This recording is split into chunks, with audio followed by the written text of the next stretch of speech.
My number 7 best chess game of the 1980s is Viktor Korchnoi versus Anatoly Karpov from the 9th game of their 81 World Championship match.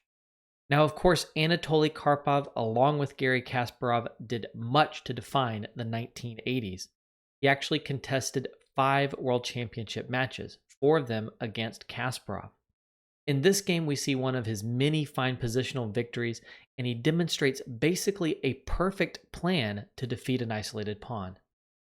This game quickly reaches a queen's gambit declined by transposition. Korchnoi does start with pawn to c4, but in a moment he will play pawn to d4, and we will be back in very trodden waters. Now, we're going to see something interesting from Karpov early in the game, as after black castles and we see rook c1 here, Karpov plays the capture on c4. Now, he says of this natural move that it was actually surprising and relatively unplayed at the grandmaster level. It seems a little bit surprising to give up the center like this, but the idea is that white needs some time to get the pawn back, and black can use the time for a counter break. So after pawn to e3, we see c5, that counter break, bishop takes c4, c takes d4, and e takes d4. At this point, Korchnoi has accepted the isolated pawn on d4. He was famous for playing with an isolated pawn. He was particularly famous for playing with an isolated pawn against Karpov, who always loved to accept that challenge. So here, Karpov is going to basically lay out a perfect 5-step plan for defeating an isolated pawn. 1. Control the square in front of the pawn. Never allow white the chance to push forward with d5. 2. Exchange as many minor pieces as possible. If all of the minor pieces leave the board, then the heavy pieces, the rooks and the queen, can put intense pressure on the pawn without the opponent having any real counter chance. 3. Double your heavy pieces or triple them and put pressure on the isolated pawn. Not only are you creating pressure, but you will be tying your opponent down to defense.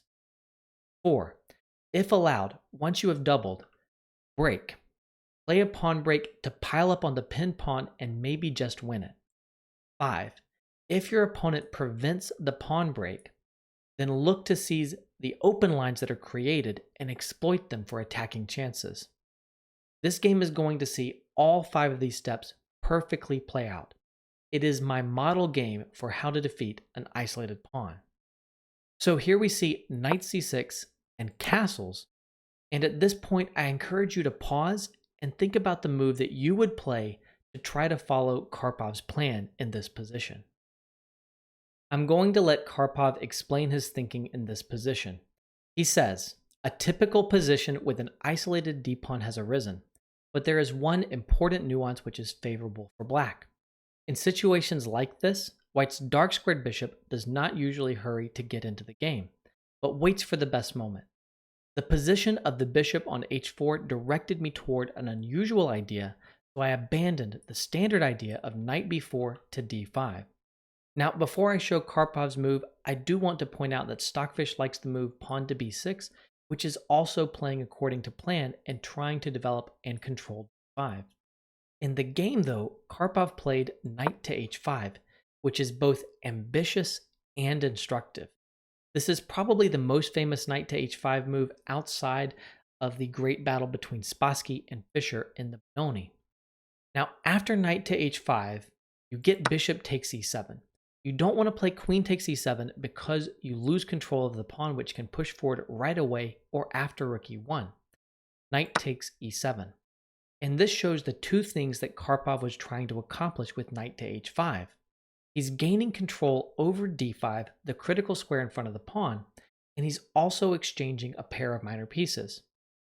Now, in turn, Korchnoi really needs to strive for activity, and the way to do that here was to immediately play knight to e5, hitting this knight over here on h5, and after the knight falls back, rook e1.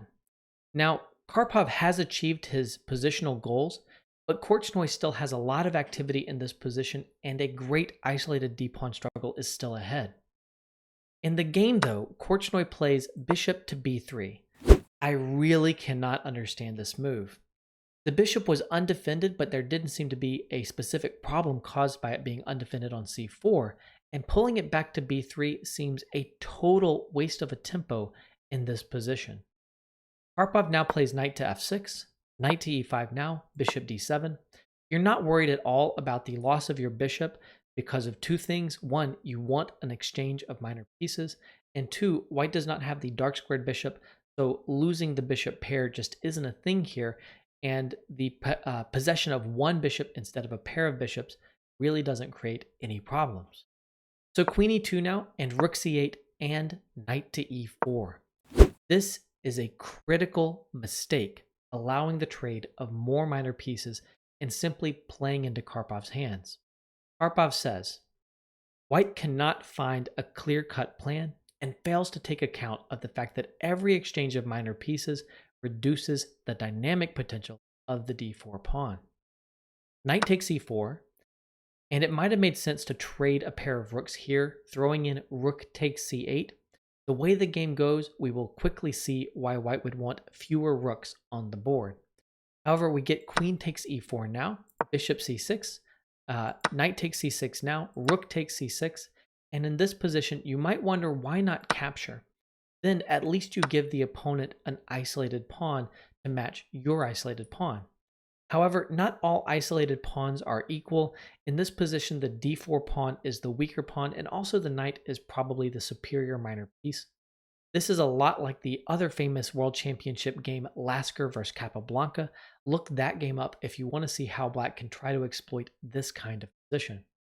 In this game, though, we see the move rook c3, queen to d6, g3, rook d8, and rook d1. This is another great moment to pause and try to play like Anatoly Karpov. How can you keep the maximum chances to punish the isolated d-pawn in this position and win the game? This next move by Karpov is my favorite in this game. Rook to b6, keeping all of the heavy pieces on the board and maintaining the best possible chances to win the game. Karpov says, an interesting positional idea. Since white has been deprived of the possibility of attacking on the king side, it is important for black to preserve his major pieces from exchange so that he can put pressure on the isolated pawn. Attempting to build up on the d-file does not yet work, and he did not want to make the move pawn to a6, as it is not yet clear what formation the queenside pawns will need to take on. The text move changed the bishop to covering the b2 pawn and leaves the possibility for an attack by rook to b4. In this position, Korchnoi played queen e1, and you might wonder why rook b4 wasn't played right away. Now, Karpov mentioned the possibility of rook c4, but I actually think maybe better is pawn to d5. This is very instructive. When you're defending an isolated pawn, sometimes you should just give it up. You may be better off being down a pawn, but having reasonably active pieces rather than tying all of your pieces to passive defense of a pawn that you may even lose in time anyway. After pawn to d5, knight takes, bishop takes, pawn takes, and rook to d3, it's not really clear what black's advantage is here. I mean, there's the extra pawn, but beyond that, positionally, are you going to be able to win with the extra pawn here? You're actually in the position of being tied to the defense of a pawn for once. Black's advantage, according to the engine, is actually relatively small. Very, very instructive. In the game, after queen e1, Karpov played queen to d7, and now in this position, I think Korchnoi has his last shot. The engine points out the very instructive move rook c5. Karpov mentions this, but after rook d6, he only mentions the move rook to c1, trying for rook c7, when after knight c6 and bishop a4 pinning that knight, the knight isn't truly pinned because of knight takes d4, an excellent move that has the idea of this fork. However, the engine points out queen c3 is another way to try to play rook to c7, and this seems to give white a very close position to equality. Rook takes d4, and after an exchange here, rook c7 is very annoying. In this position, black isn't even better. Now, you might find other ways to press, but this was definitely an opportunity that Korchnoi would have pursued had he seen it. In the game, Korchnoi plays rook c to d3, and now we have rook d6 tripling on that pawn. Now queen e4, queen c6. If you trade here after queen takes, knight takes, and try d5, then knight b4. and you lose the pawn. So after queen c6, we get queen to f4, knight to d5, hitting the queen, queen back to d2, and queen to b6. In this position, obviously things are very, very unpleasant for Korchnoi, and now he goes along with Karpov's plans. Karpov says, the unpleasant threat of knight to b4 has arisen. White stubbornly does not wish to play pawn to a3 as he is afraid of weakening his bishop's position. Korchnoi's patience was by now exhausted, and furthermore, he had very little time left. So he exchanged off minor pieces, depriving himself of any tactical chances whatsoever and condemning himself to passive defense. Bishop takes d5, rook takes d5. We have achieved our goal of getting rid of all of the minor pieces. We have also got full control over d5, and we have doubled rooks. At this point, it's time to move on to step 4, trying to play pawn to e5, putting more pressure on what may be a pinned pawn on d4 and just winning the pawn. So here, rook to b3, queen c6, queen c3, queen d7. Now, the threat of e5 here is so strong that at this point, Korchnoi decides on pawn to f4. The only way to stop e5, and now we move on to step 5.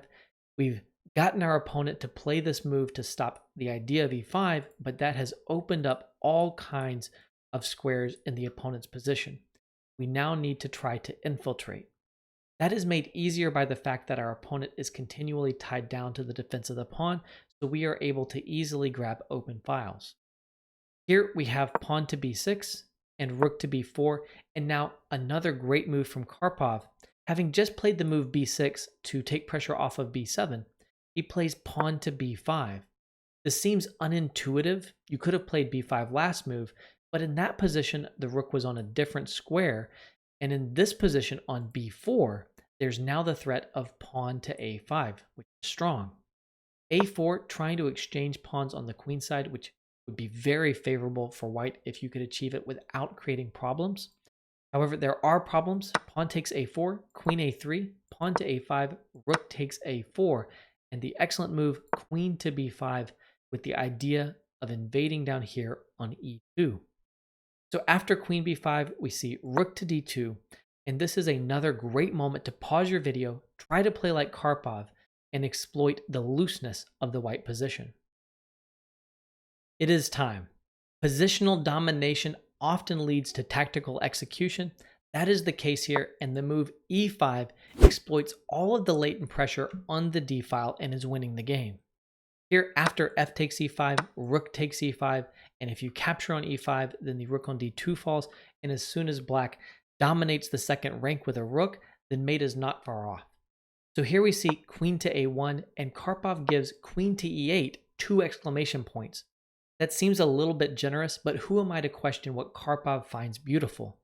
Here, the queen is arranging the threat of rook to e1, winning the queen on a1, and she's also perfectly positioned to put pressure on the rook on a4 as well.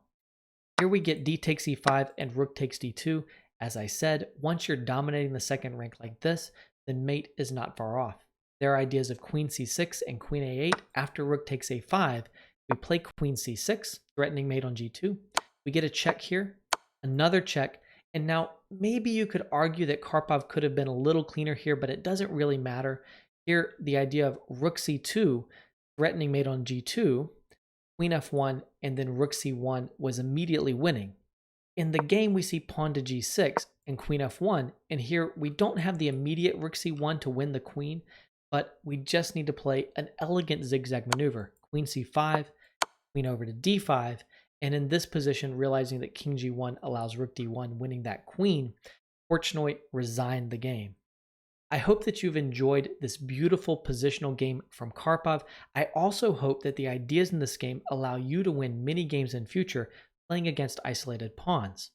If you like this game and want to see more of my favorite games from the 1980s or more of my favorite games from Karpov, then simply click on the playlists that are sitting right on top of your screen.